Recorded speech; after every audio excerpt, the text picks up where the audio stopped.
Hey everybody, I'm Tyler Suiters with the Consumer Technology Association. We are the owners and the producers of CES, the world's largest, most influential tech event. And we are here to help you get CES ready. This year's show is January 7th through the 10th in Las Vegas. And today we are tackling the topic of esports. And granted, this can be a bit hard to get your arms around. One, because the topic's a bit amorphous, and two, because it's growing so exponentially quickly. CES is a place where you can get insight regarding the experience of live esport tournaments, the tech that's powering these kind of experiences, also how industry experts, the people who are involved with this day in and day out, see the esports category evolving, and of course, how this technology is engaging fans across the globe. Today, a conversation with two companies. First of all, Logitech. This is a Swiss company that has been around for decades and bills itself as beginning in the category of innovative computer peripherals, but now a very firm emphasis on gaming and the larger gaming community. Also, we are talking with an experiential advertising agency and the factors that are driving this remarkable growth in esports all around the world. That's this edition of CES Tech Talk.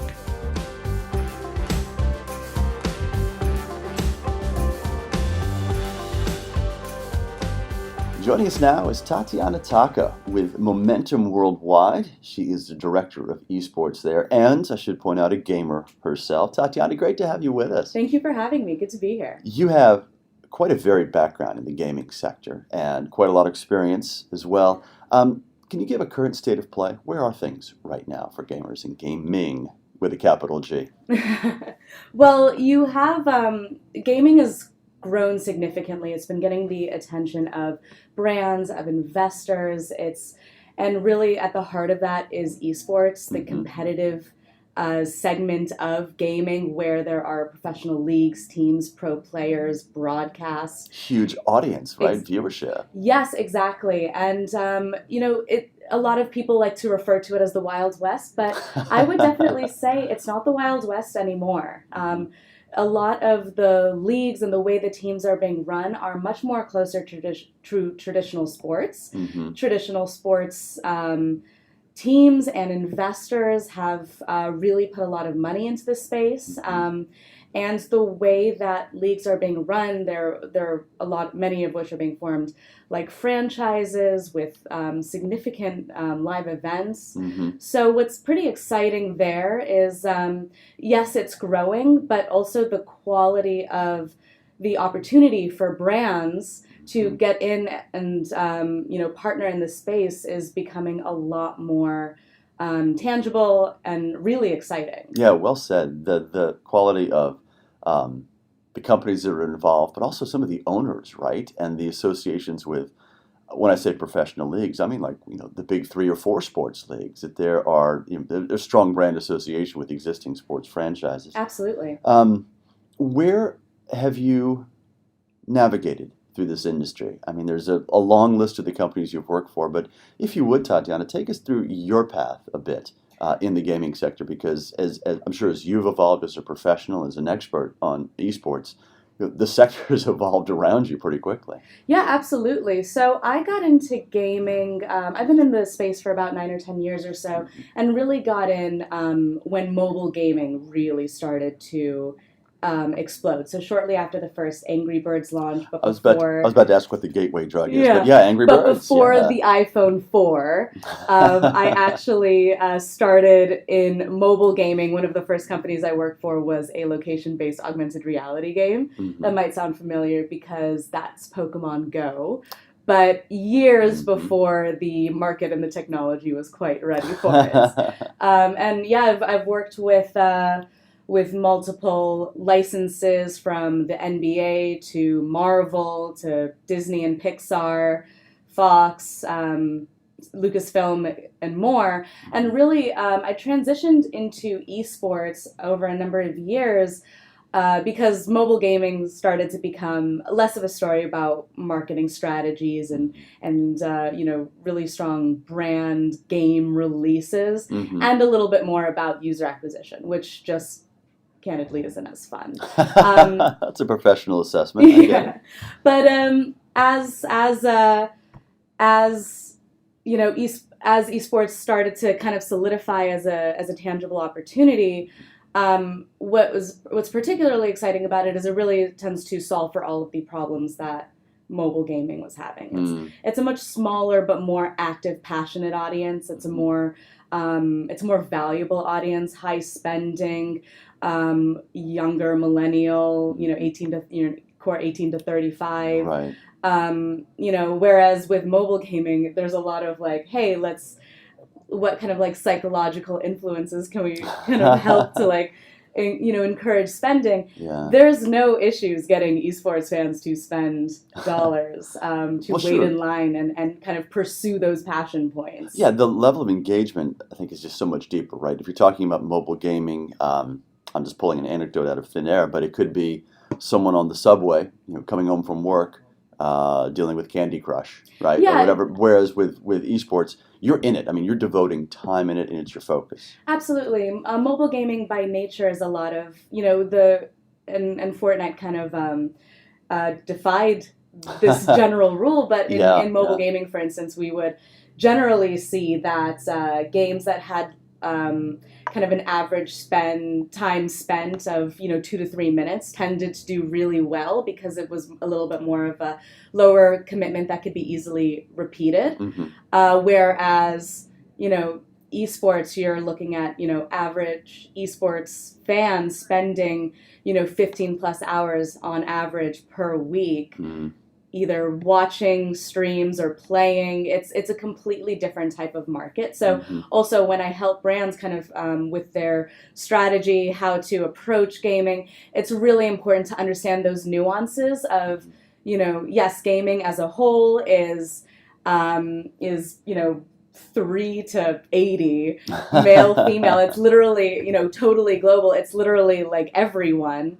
But as you start to kind of dive into those nuances, that's really key to understand. And as you're getting into esports, understanding nuances between titles and communities even further is incredibly important. You see a lot of stats like, here's the typical esports fan profile. And while there are similarities, let's say, between a League of Legends fan and a CSGO fan, there are a lot of differences in its male-female split and preferences and the communication and tactics and all of those things you really want to consider. There definitely are nuances that brands should take in mind when they're thinking about these these more customized approaches. Yeah, so a great point with that. What is the biggest impact on the growth? And I think you hinted at it earlier in that there's strong brand association. There's a lot of, for lack of a better term, credible money going into it. There's also the marketer's dream of knowing your audience especially well and knowing really well how to reach them.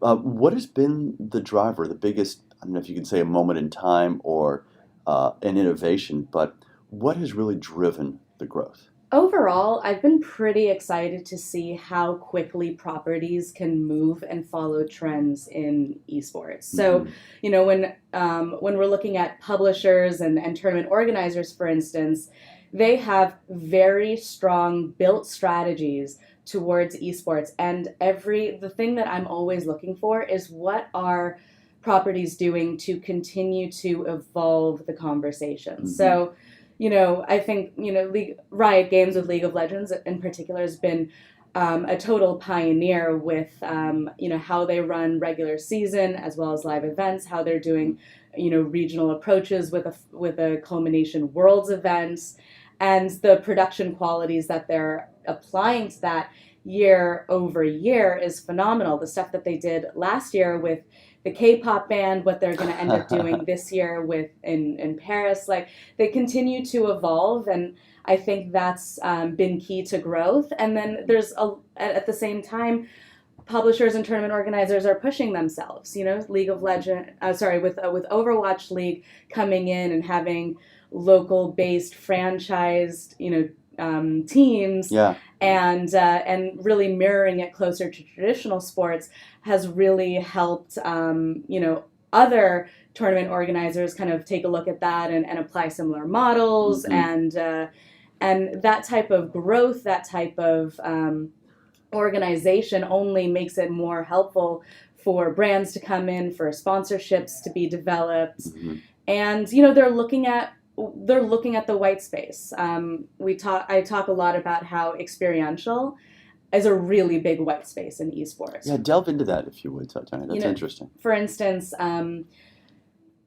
when you look at like regular season matches and qualifiers, a lot of that is held in smaller studios or online with these culminating major finals, and these occur in multiple times throughout the year, but they're really these major moments for fans to really kind of travel and experience their IP and the esport that they love,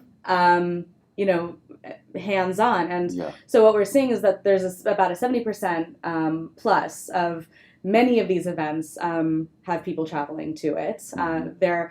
The engagement and the atmosphere and the attention on the stage content is really phenomenal. When I host people and take them to see their first esports event, I always recommend don't look at the content for a while, because you might not understand the content. Look at people watching the content, because it's really it's incredibly entertaining to see how no one has their phone out, and when you especially when you bring a marketer there, that's one of the first things they'll note. No one has their phone out. That's a great point. Yeah, if you look at I think of the professional pictures taken at events like that when someone's covering it, media wise, and it's not just the pictures of the players in action. Like if you go to a basketball game, it's all about the players. Often the media members will have those cameras turned away from the action, so to speak, and get the faces, the expressions, right? The excitement of those in attendance. Absolutely. And, but what we are seeing is, despite this hyper passionate audience, a lot of brands are focusing their dollars more on broadcast and media and things like that, because there's a lot of scale there. But overall, I would definitely argue that that's a really big white space. And so looping back and saying, what are publishers doing and how are they reacting to trends? We're seeing them literally create more opportunities for brands to do live activation.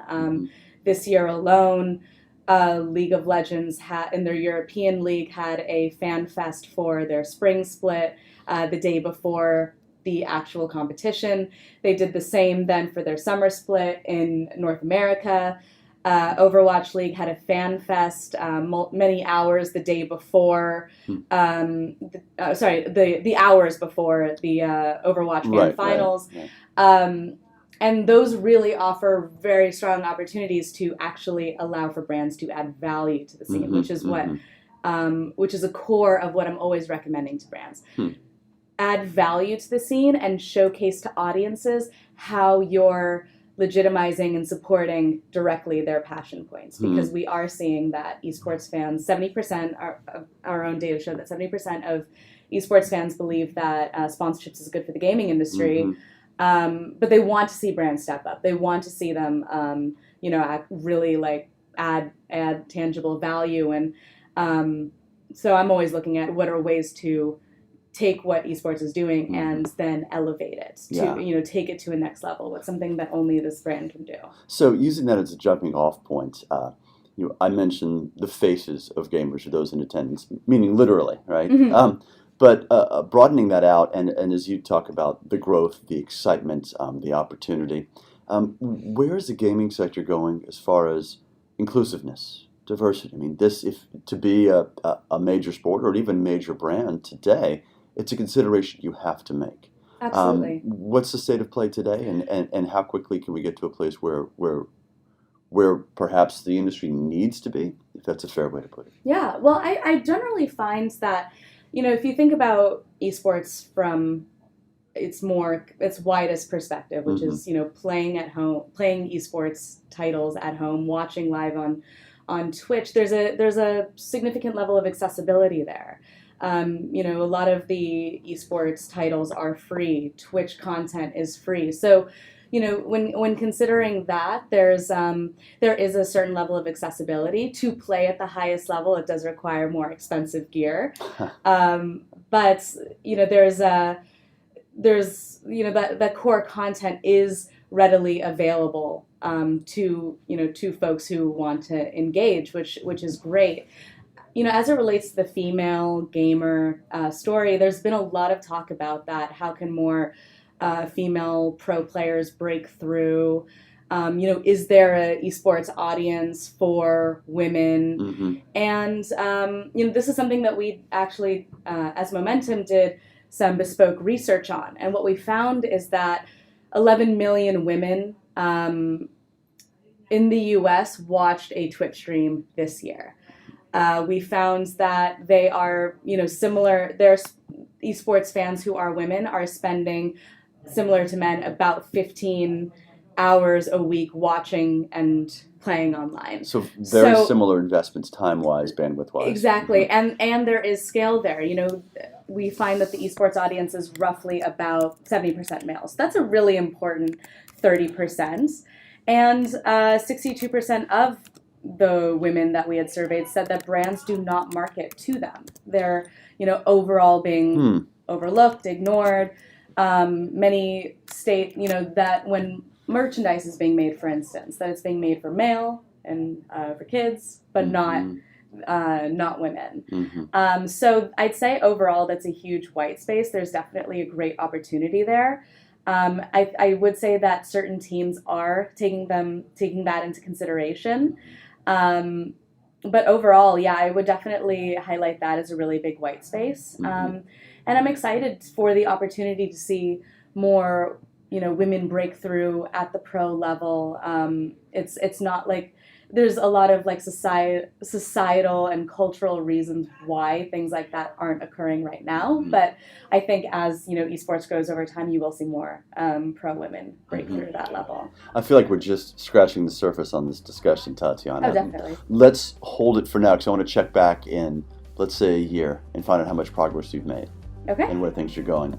Tatiana Tacca is Director of Esports at Momentum Worldwide. Fascinating conversation, and I think it's fair to say infectious enthusiasm. Tatiana, great conversation. Thank you. Thank you.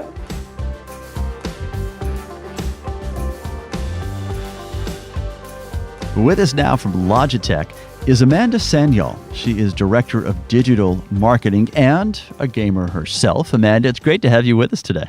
It's great to be here. Thanks for having me. Let's begin with a bit of a broad dive, if we could. What is your take on the esports industry today as we know it, knowing it is evolving rapidly? But if we could take a moment in time here at the end of 2019. Yeah, I think rapid is a great word to sort of describe it overall. It is growing rapidly, and I think that it is really interesting area to watch. From a revenue perspective, it's expected to be over $1.65 billion by 2021, which is a huge number. And then between, players and fans, there's over 400 million people who are sort of actively involved in esports in 2019. So it's a really interesting space to watch and is rapidly growing and evolving. So let's take it a little further down the road then. 5 years, 10 years, what is I don't know if it's the growth curve that you want to address, Amanda, but maybe it's just a sketch of what the industry and the ecosystem looks like over the next decade or so. So we definitely expect esports to continue growing. I think if you look at all the research, it points to that. And I think one of the most interesting things that we've seen happening are, more traditional non-gaming brands and organizations getting involved. So from Nike to Coca-Cola, tons of people have already invested. And then I think we're also seeing some interesting things like traditional sports teams coming in and fielding esports teams as well. So drive down that road a little bit, if you would. The traditional sports teams, how is that relationship evolving, and what do you think is the impetus of how it started, how that interest crosses over from what seems to be a high-powered franchise in one of the big 3 or 4 sports to getting into something that is growing so fast, but is still not on that commercial scale, perhaps, an awareness scale with various demographics here in the U.S.? I think it really happened very organically. These teams are traveling so much, gaming is something that a lot of the players do in their downtime. And that sort of personal interest that of course the organization leaders can see, combined with this sort of emergence of, esports stadiums and competitions and seeing, super high viewership across all of those things sort of led people down this path. So I think it was a combination of really organic growth within the organizations themselves. So what has been the biggest area of impact, Amanda, in your mind? Is it the in-person crowds that are showing up, the development of arenas, the actual infrastructure, the online audience that seems to be growing exponentially year after year? The list can go on. I'd also add, the commercial interest in this. But what do you see are the major areas of impact? I think everything you said, 100%.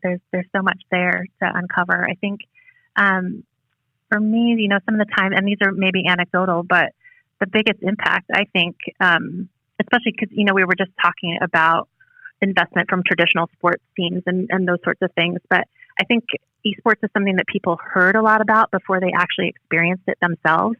And so I do think that those in-person events and coming together and just seeing the excitement from the crowd that really does rival what you would get from traditional esport or traditional sporting events, and in many cases exceeds it. I think that is a real aha moment for people when they think, oh yeah, like this is a real thing. And then I think the other thing that gained a lot of attention from more traditional industries was the Fortnite competition this summer and the prize pools there. When you start talking about money like that, I think people tend to pay attention. Is Fortnite maybe the best example of a crossover between gaming culture and pop culture? I think that I would lend that title to streamers overall. I think the people that are streaming all of these games really sort of cross a border between pop culture and professional esports players, because they are professionals. They are making their living this way, but they're doing it just by playing a game they love and making content that people really want to see. So I think that's where the true crossover happens. Sure, and driven deeply by the passion of gamers too. Let's absolutely narrow this down a bit, Amanda, into a single sector, although it's a broad one.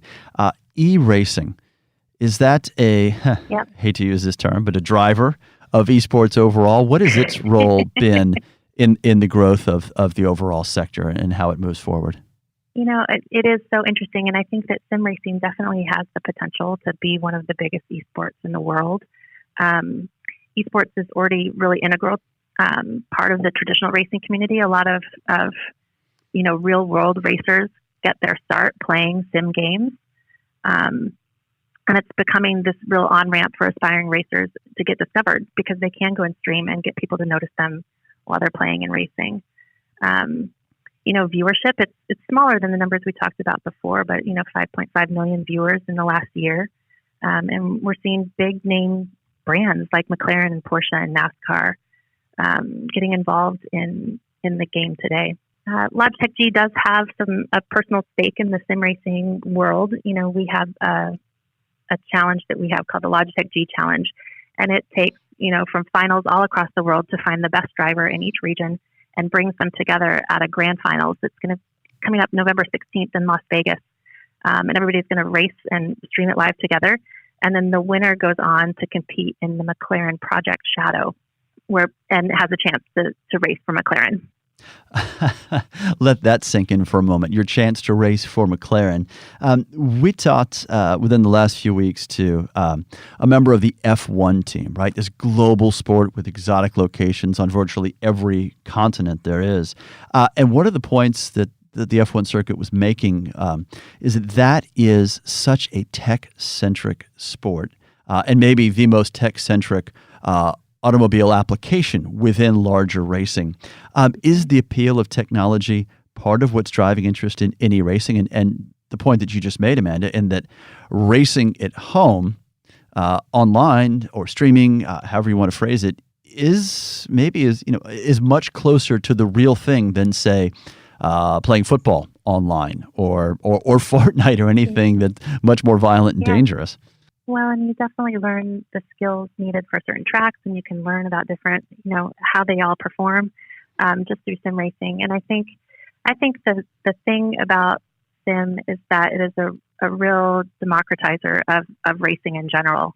To become a traditional racer, following maybe a historically traditional path, would take a lot of money, and it would take a lot of resources and energy to put behind it. But a lot of people can learn very quickly on the technology they have at home a lot of lessons that translate into real world racing, and that's where we see the real opportunity for just people who love to race to get that start.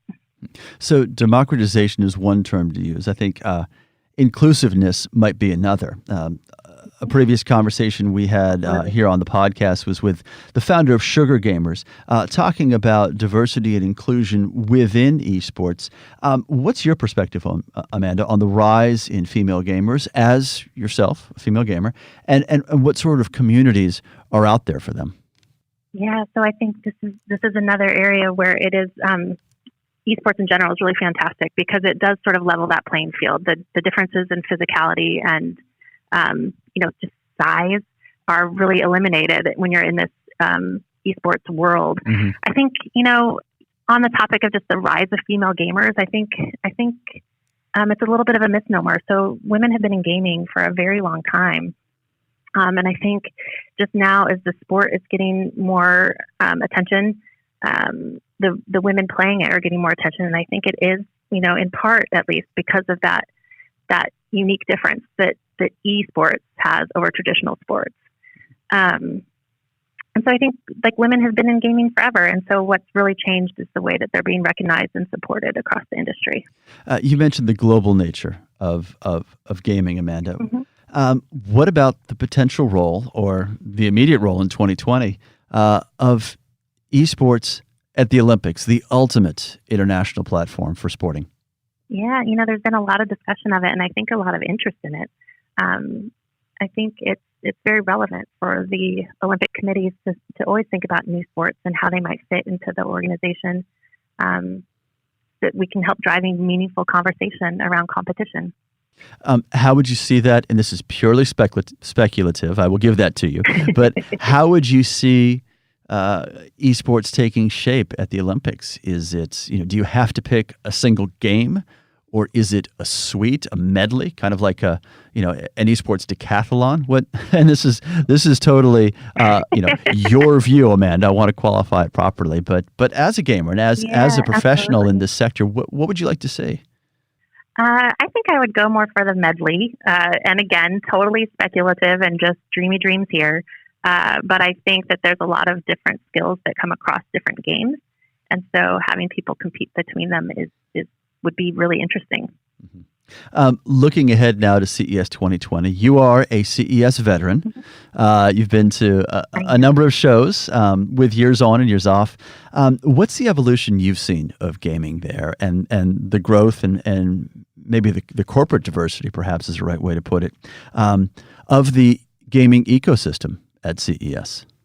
Yeah, I think, every year at CES, there's something new that is the story that comes out of CES, right? It is a great show for driving that kind of news cycle. And I think that gaming over time, the way it has been at CES is a reflection of the way it is in the world, right? So as gaming as an industry grows, as things like esports gain more traction, I think we see more and more presence there at the show and more relevancy for the CES audience there.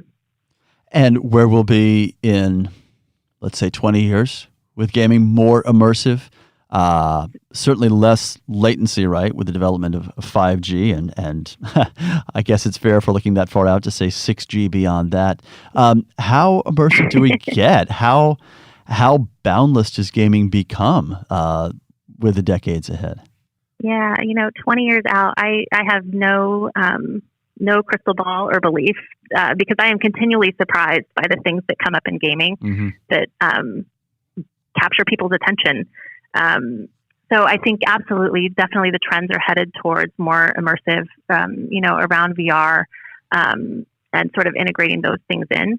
But I also think this community aspect and how gaming is really something that can bring people together. If we're talking global again, mm-hmm. They can bring people together across wide geographies, make fast and deep friendships worldwide. And it's one of the most beautiful things that I think overall in gaming is when you see teams come together and they compete online regularly, and they are talking to each other every week, but they've never actually met or never actually seen one another. And they come together at these events and get a chance to meet in real life. And it's a really just lovely thing to witness when it happens. And so I think what I am most excited about gaming as we move forward is something that has always been a part of the industry. And that is really that ability to forge friendships and to forge just a broader gaming community that anyone can participate in. Amanda Sanyal is the Director of Digital Marketing at Logitech, a key player in the gaming industry. Amanda, a great conversation. Thank you. Let's pick it up again at CES in a little while. That sounds good. Thanks so much. All right, coming up next time on CES Tech Talk, the issue of robotics, one of the most exciting areas of CES. It is transforming industries from healthcare to mobility and areas that we might take on every day, like our household duties, retail experiences, even education itself. That's all coming up next time on CES Tech Talk. As always, we want to help you be CES ready, so subscribe to this CES Tech Talk podcast. We're on all the major platforms. That way you won't miss any episodes leading up to CES 2020. Speaking of the big show, the dates are January 7th through the 10th in Las Vegas. The information you need is at ces.tech. That is ces.tech. None of this would be remotely possible without the true stars of CES Tech Talk, executive producer Tina Anthony, and our senior studio engineer, John Lindsay. Y'all are the very best in the business. I'm Tyler Suiters. Let's talk tech again soon.